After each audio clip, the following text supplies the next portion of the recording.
है एवरीवन, अस्सलाम वालेकुम दोस्तों। मैं हूं एमडी और आप देख रहे हैं हमारे YouTube channel study with MD sir. तो मेरी वीडियो को स्किप मत करिएगा, क्योंकि मैं जो भी चीज़ लेकर के आने वाला हूं वो बिल्कुल प्रैक्टिकल नॉलेज में और इजी वे में, आसान भाषा में, आसान लैंग्वेज में सिखाने वाला हूं। दोस्तों, आज मैं बात करने वाला हूं MS पेंट के बारे में, जो कि बहुत बेसिक सा जो है एप्लीकेशन होता है जिसमें हम लोग पेंटिंग वगैरह करते हैं, जो माइक्रोसॉफ्ट कंपनी के द्वारा बनाया गया है। तो ज्यादा बात ना करते हुए MS पेंट की वेलकम स्क्रीन को शुरू करते हैं और समझते हैं कि किस तरह से MS पेंट काम करता है। क्योंकि मैं जहां तक देखा हूं कि अभी जो भी चीजें हो रही है वो ज्यादा से ज्यादा जो है वो प्रैक्टिकल नॉलेज ना होकर के वो थियरी की चीजें होती हैं, जो कि ऑफलाइन क्लासेस के लिए ठीक होती है। पर ऑनलाइन क्लासेस में वीडियो बहुत ज्यादा लंबी हो जाती है। इसके लिए मैं सीधी बात नो बकवास करते हुए अपनी क्लास को स्टार्ट करता हूं। तो आइए मैं आपको कंप्यूटर स्क्रीन पर ले चलता हूं और बताता हूं MS पेंट कैसे ओपन किया जाता है और कैसे उसका इस्तेमाल किया जाता है। तो आना है अपने कंप्यूटर स्क्रीन पर, और यहाँ पर आपको सबसे पहले मैं बता दूं कि अपने कीबोर्ड में जो विंडोज बटन होती है, मैं आपको दिखा दूं। यहाँ पर कीबोर्ड में जो विंडोज बटन होती है, आप देख सकते हैं इस तरह की विंडोज बटन होती है। ये ध्यान से देखिए, इस तरह की विंडोज बटन होती है। इस बटन के साथ में हमको विंडोज बटन के साथ में R बटन दबानी होती है। विंडोज R करने के बाद हमारे पास एक रन कमांड खुलता है। ये जो रन कमांड खुलेगा, इसमें आपको टाइप करना होगा MS पेंट। तो मैं यहाँ से MS PAINT without space type करना, एक भी स्पेस नहीं होगा, सब एक लाइन में MS पेंट टाइप करना और इंटर कर देना। जैसा मैं ऐसा करता हूँ, मेरे सामने MS पेंट आ जाता है। और मैंने पार्ट 1 में बात किया था इसके स्क्रीन के बारे में। आज हम लोग एक एक करके सीखेंगे इसमें जो टैब होते हैं, उस टैब में कौन कौन से ऑप्शन होते हैं और उसका क्या इस्तेमाल होता है। ठीक है गाइस, तो आइए सबसे पहले मैं क्या कर देता हूँ, यहाँ पर आपको मेरे स्क्रीन पर दिख रहा होगा। सबसे पहले मैं बता दूं, यहाँ पर आपको फाइल दिख रहा होगा। कभी कभी किसी MS पेंट में जो है यहाँ पर पेंट बटन के नाम से भी ऑप्शन होता है, लेकिन टेंशन मत लीजिएगा, ये वर्जन के ऊपर डिपेंड करता है। जैसा विंडोज होगा वैसा ही ये वर्जन काम करेगा। अगर आप विंडोज 7 इस्तेमाल करते हैं तो आप यहाँ पर फाइल की जगह पर MS पेंट की बटन देखेंगे, तो चीजें वही होंगी सब। आइए देखते हैं। तो फाइल पर जैसे मैंने क्लिक कर दिया तो सबसे पहला ऑप्शन आता है न्यू का मतलब ये होता है कि जब हमारे स्क्रीन पर, मान लीजिए हमने अपने स्क्रीन पर कुछ बनाया हो, और आपने अक्सर देखा होगा कि पेंट करते हुए या पेंटिंग करते हुए जब कोई चीज खराब हो जाती है तो आप पेज को फोल्ड कर देते हो। सेम उसी तरह से यहाँ अगर आपने पेंट एरिया पे कोई भी काम कर रखा है और उसको आप चाहते हैं कि ये मुझे अच्छा नहीं लग रहा है, मुझे एक नए पेज पर काम करना है, तो आप क्या करेंगे, फाइल बटन पर क्लिक करेंगे और फाइल बटन पर क्लिक करने के बाद न्यू ऑप्शन को क्लिक करेंगे। आप शॉर्टकट की का भी इस्तेमाल कर सकते हैं, Ctrl N का। जैसा आप इस पर क्लिक करेंगे तो ये आपसे पूछेगा कि जो भी आपने काम किया है MS पेंट पर वो आप सेव करना चाहते हो या नहीं। अगर आपको सेव करना है तो सेव बटन पर क्लिक करिए। क्योंकि मुझे एक नया पेज लेना था, वजह ये थी कि वो चीजें मेरी सही नहीं बनी थी, इसीलिए मैं इसको डोंट सेव कर दूंगा। अगर ये गलती से आ जाता है तो आप इसको कैंसिल भी कर सकते हैं, लेकिन मैं क्या करूंगा, डोंट सेव कर दूंगा। जैसे मैं डोंट सेव पर क्लिक करूंगा, यहाँ पर जो भी चीजें आपने बना रखी है, जो भी शेप या पिक्चर जो भी आपने बना रखी है, वो पूरा का पूरा हट जाएगा और नया पेज आ जाएगा। उसके बाद आ जाइए, नेक्स्ट बात करते हैं, फाइल पर क्लिक करते हैं ओपन। अगर आपने पहले से कोई फाइल, पिक्चर या पेंटिंग करके आपने सेव किया था तो उसको यहाँ से ओपन किया जाता है। इसकी शॉर्टकट कीज होती है Ctrl O। अगर आप इस पर क्लिक कर देते हैं तो यहाँ पर आके देखेंगे कि आपने जो भी फाइल यहाँ पर अभी तक बनाई, जैसे यहाँ पर देखिए फहद नाम की फाइल मुझे दिखाई दे रही है। मैं इस पर क्लिक करके इसको ओपन करता हूँ और देखता हूँ कि इस फाइल में क्या, वाह, इसमें तो देखने को मिल रहा है कि ये एक अच्छा सा घर बनाया गया है। तो अगर आपने भी पहले से फाइल बना करके सेव किया है तो ओपन से जाकर के उसको ओपन करके आप देख सकते हैं। ठीक है, उसके बाद मैं बात करूंगा अगले ऑप्शन की, जिसमें आता है सेव। तो सेव में ना बात करके पहले मैं बात करूंगा सेव एज। सेव एज क्या होता है कि यहाँ पर जो भी फाइल मैंने अभी ओपन की है फहद नाम से, ये ऑलरेडी पहले से सेव है।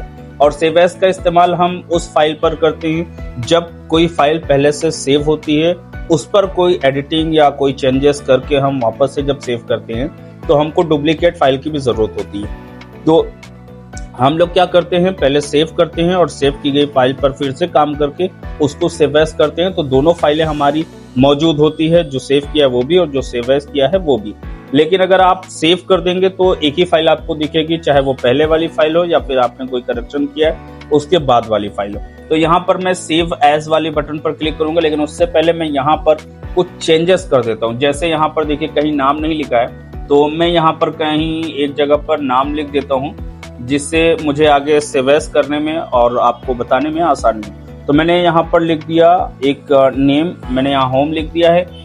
इस नाम को लिखने के बाद, ठीक है गाइस, इस नाम को लिखने के बाद मैं इसको सेट करके बाहर क्लिक कर देता हूँ। अब ये फाइल मेरी जो पहले सेव थी उसमें नाम नहीं था, लेकिन जब मैंने अभी सेव की गई फाइल पर नाम लिखा है, और अब अगर सेव कर देते हैं तो पहले जो फाइल जिस पर नाम नहीं लिखा था वो नहीं मिलेगी, लेकिन अगर सेव एज करते हैं तो जिस पे नाम नहीं लिखा था वो भी फाइल होगी, और जो मैंने नाम लिख करके अभी सेव करना चाहता हूँ वो भी फाइल मेरी मिलेगी। तो मैं फहद नाम से पहले फाइल थी, इसलिए मैं नाम में थोड़ा सा करेक्शन कर देता हूँ, जैसे फाइल 2 या फहद 2 में कर देता हूँ और यहाँ पर सेव कर देता हूँ। अब देखिए ऊपर यहाँ टाइटल बार में सेव जो है फहद 2 करके एक फाइल दिख रही है गाइस।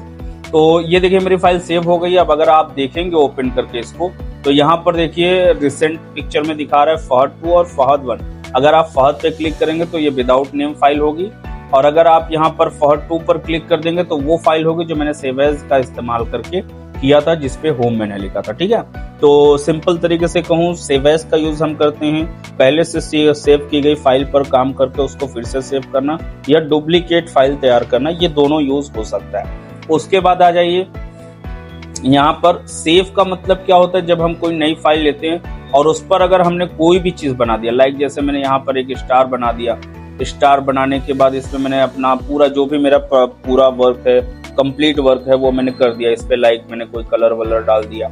अभी जो भी पेंटिंग बनाना चाहो, जो भी पेंटिंग बना लेते हो, उसको बना लेने के बाद अब इसकी जरूरत होती है कि आप इसे सेव कर लो कंप्यूटर में, ताकि बाद में किसी को दिखा सको, ठीक है ना, या अपने इस्तेमाल के लिए ला सको। तो करना क्या है, यहाँ फाइल बटन पर क्लिक कर देना है, देन यहाँ सेव पर बटन क्लिक करना है। इसके शॉर्टकट कीज होती है कंट्रोल एस, आप कीबोर्ड से कंट्रोल एस भी बटन दबा सकते हैं। तो यहाँ सेव पर क्लिक करना। अब ये लोकेशन पूछेगा कि आप कौन से लोकेशन में इस फाइल को सेव करना चाहते हैं, लाइक क्विक एक्सेस है, डेस्कटॉप है, डाउनलोड है, डॉक्यूमेंट है।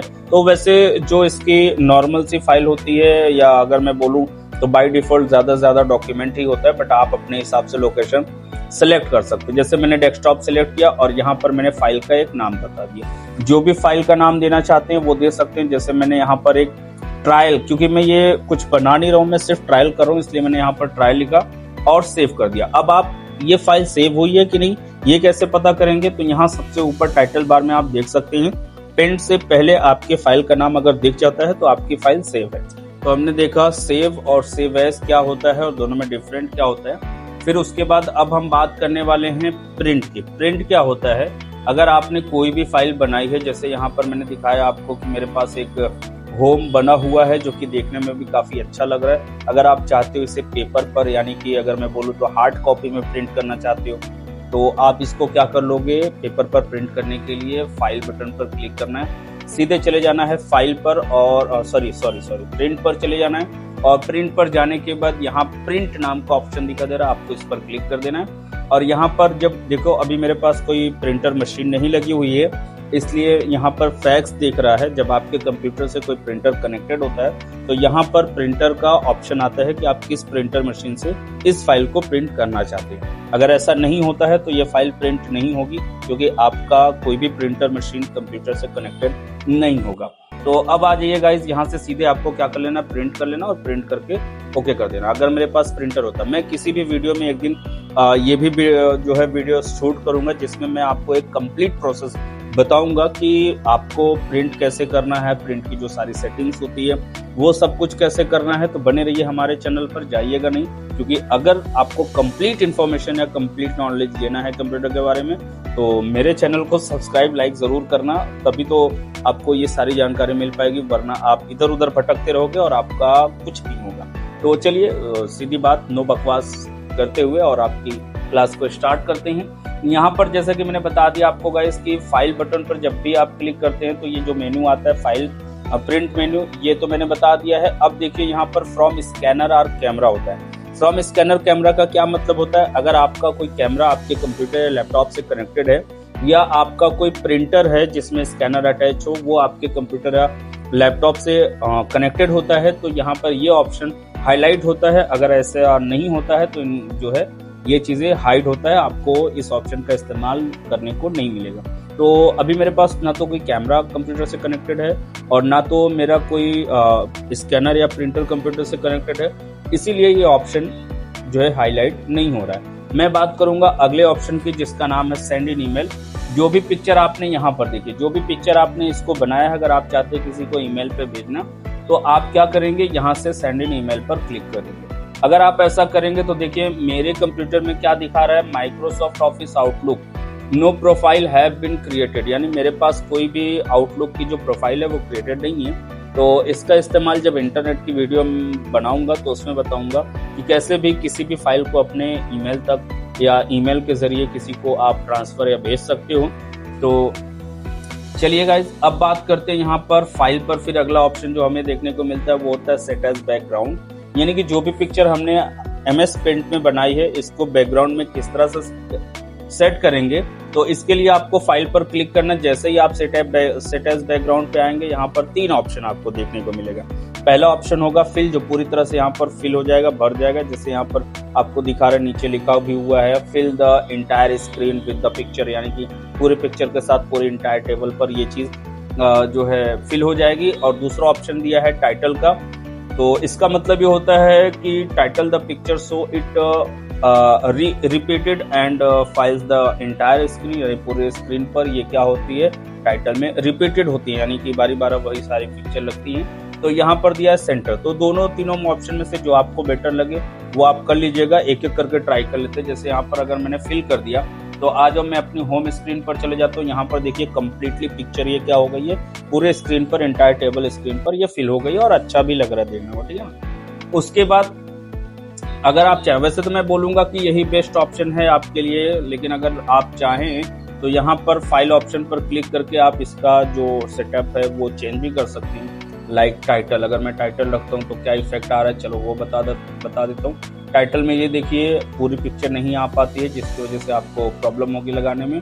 और फिर से मैं अगला ऑप्शन अगर इस्तेमाल कर लेता हूँ यहाँ से सेट एज बैकग्राउंड में जाके सेंटर का, तो ये सेंटर में लग जाएगी और आपको कुछ इस तरह से इफेक्ट देखें। तो मैं सिंपल तरीके से कहूँ, अगर आपको जो भी आपने पिक्चर रेडी किया है, बनाया है, पेंटिंग किया है, उसको अगर आपको डेस्कटॉप के ऊपर वॉलपेपर पर सेट करना है तो आप सिंपल सा वही ऑप्शन इस्तेमाल कर सकते हैं, फिल वाला ऑप्शन, जो कि ये बेस्ट होता है। और आपकी स्क्रीन पर मैं इसका रिजल्ट भी दिखा रहा हूँ, ये सबसे बेस्ट होता है वॉलपेपर स्क्रीन पर अपनी पिक्चर को या पेंटिंग को सेट करने के लिए। उसके बाद आ जाइए, मैं ले चलता हूँ आपको फिर से फाइल बटन पर, और फाइल बटन पर जाने के बाद मैं आपको दिखाता हूँ यहाँ पर प्रॉपर्टीज है। प्रॉपर्टीज यानी जो भी आपने पेंटिंग बनाई है या जो भी आपने पिक्चर बनाई है उसकी क्या प्रॉपर्टीज हैं वो आप चेक कर सकते हैं। जैसे मैंने इस पर क्लिक किया तो यहाँ पर देखिए ये बता रहा है लास्ट सेव, इसको कब सेव किया गया है, इसकी साइज क्या है और इसका रिजोल्यूशन क्या है, ये पिक्सल में है या कलर में है या ब्लैक एंड व्हाइट में है, ये सब कुछ आप चेक कर सकते हैं जो भी आपने पेंटिंग की है। तो अब आ जाइए, मुझे इसमें सिर्फ चेक करने के लिए था, अगर आप चेंज करना चाहें इसकी विड्थ और हाइट तो चेंज भी कर सकते हैं। वैसे मैं बोलूंगा कि आप मत करिए, सिर्फ देखने के लिए होता है। अब आइए इसको कैंसिल कर दीजिए। उसके बाद फिर चले जाइए फाइल टैब पर, और फाइल टैब पर जाने के बाद यहाँ पर अबाउट पेंट देखने को मिलेगा, about you, about me and about paint. Okay, तो आप अबाउट पेंट पर क्लिक करेंगे तो अबाउट पेंट यानी पेंट के बारे में आप इन्फॉर्मेशन ले सकते हैं। आप जो भी विंडोज इस्तेमाल करते हैं आप यहाँ से भी चेक कर सकते हैं। जैसे मैं विंडोज 10 का लाइट वर्जन यूज कर रहा हूँ, और आपके कंप्यूटर में जो भी विंडोज इंस्टॉल होगा यहाँ सबसे ऊपर जो है उसका नाम शो कर देगा। और देन उसके बाद इसको किसने बनाया है, MS पेंट को किसने बनाया, माइक्रोसॉफ्ट विंडोज वर्जन क्या है इसका, ये कब का है, मतलब एवरीथिंग MS पेंट से रिलेटेड इंफॉर्मेशन होगी। अगर आप पढ़ना चाहें तो इसको पढ़ सकते हैं। और अब आ जाइए, मैं क्या कर देता हूँ, अगला ऑप्शन जो फाइल टैब पर मिलता है हमको देखने को, वो मिलता है exit. Exit exit exit exit मतलब आप तो बेहतर समझते होंगे। तो एग्जिट का मतलब होता है अपने पेंट स्क्रीन को क्लोज कर देना। ये देखिए मेरा पेंट पूरी तरह से क्लोज हो गया है और हम आ गए अपने वॉलपेपर स्क्रीन पर यानी डेस्कटॉप स्क्रीन पर। तो यहाँ तक गाइज, अगर आपको पसंद आई हो वीडियो तो हमारे चैनल को शेयर, लाइक और सब्सक्राइब जरूर करिए, क्योंकि अब मैं आगे जब बात करूंगा तो पार्ट नंबर 3 में होम टैब के बारे में कंप्लीट इन्फॉर्मेशन लेकर के आऊंगा। और आप शुरू से जीरो से एडवांस लेवल तक कंप्यूटर सीखना चाहते हैं तो बने रहिए। यहाँ तक साथ देने के लिए और यहाँ तक वीडियो देखने के लिए very very thank you. All the best. Bye bye.